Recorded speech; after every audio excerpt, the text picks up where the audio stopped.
All right, here I'm going to show you how to combine two photos together, this picture and this picture, to create something that looks more like this.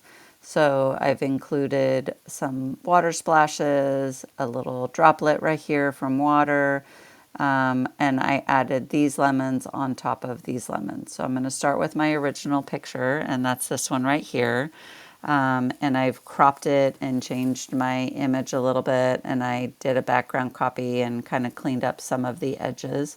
And now what I'm going to do is I have two different ways of doing this. One, I can go and select all and copy and paste, or I can drag this image straight into the other one. So there's two ways of doing that. I'm just going to show you one of the methods right now. There's no right or wrong way to do it. They both work the same. So I'm going to go either up here to select, and I'm going to click all. Notice that my background is just one layer. So if there's anything that I wanted to do to this photo first before I paste it into the other one, I would want to do that and make my image flat. So I don't want multiple layers. So another shortcut to do this is just Command and the letter A. And so that's copying all my picture. Command C will copy the photo. And then when I go over here, I'm going to make sure that I'm on my top layer up here, and I'm going to go Command V, and that's going to paste my image as a new layer. So this one, I'm going to rename that layer as bottom lemons. So I know that that is what I'm going to be using that image.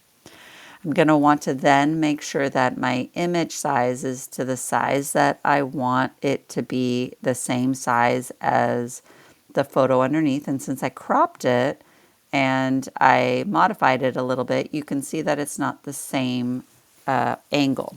So I'm going to go up here to edit, and I'm going to transform my image. So I'm going to select either transform if I wanted to play with my perspective and I wanted to warp it and I want to scale it, make it fit more. I could go to any of these different ones, but from this particular case, I'm just going to go to free transform, because what that's going to allow me to do is go to these little corners, and I'm going to, where you have the little double pointed arrow, rounded arrow in the corner, and that's going to allow me to line up my picture so I can make it the same size.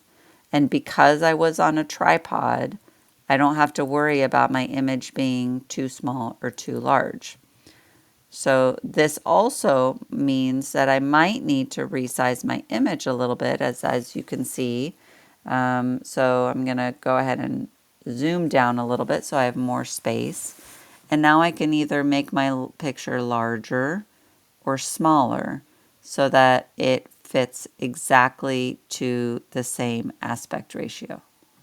So for me, it's very important that I have them the exact same size. When I have that pretty close, and if you didn't notice, I was going back and forth, that was with my keyboard.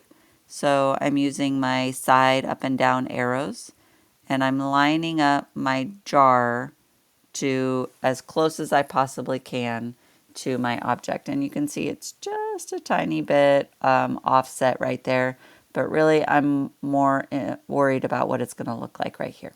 So I'm going to either hit return on my keyboard, or I'm going to hit up here where it says commit to edits. And now I can go ahead and change my opacity to 100%. And there's my original, and there's my jar on top of it. And now I'm going to create a mask. So now I can erase my mask where I don't want my object to be. This is my non-destructive editing, because now I can always go back and bring back an area of my picture where I wanted it to show up, or go back to a part of my picture where I did, as opposed to copying a section and then pasting it directly on top. So I'm going to show you the difference between the two. So this is a hard edge. I want a hard edge because I want to be able to see what I'm editing, and I don't want a soft fuzz. And this is where I'm going to have to go ahead and make my brush just a little bit smaller. say 500 pixels for that. Otherwise I'll be here all night. And if I want to see where my object is hidden, you can see this is where it's showing up and where it's not showing up. So I can keep on playing with my opacity so I can make sure that my image is showing up more uniformly. And you can see just by doing that, now I can see the layer underneath versus the layer on top. And then when I go back to 100% opacity, it should seamlessly blend. And you can see that's my before and that's my after. And so there's a little bit of some weirdness going on right in there and down along in here. So I'm going to keep on tweaking and editing and making sure that when I'm hiding my layers, they look more uniform and things aren't getting weird. And again, I'm going to zoom in just a little bit closer right in here where you can see that this is looking a little bit funky between the two. So I'm going to go ahead and again click on my mask because that's really what I want to be editing. I don't want to be erasing my photo itself. And I'm going to be using my eraser and I'm going to go back in just in this little area right in here and clean up those edges a little bit more so that they become a little bit more seamless. And if I make a mistake, I can just click black on top and I can just go back in and say, oh, no, I wanted this bottom half of my jar. You can see that it's not lining up right there. That's the part that I was telling you. It's really important to make sure that everything lines up seamless. So maybe I want to keep this jar as my lid, right? I can do that. Or maybe I've changed my mind and I don't like that. I want to go back and I want to keep this part of the splash. So you can constantly kind of adjust and modify.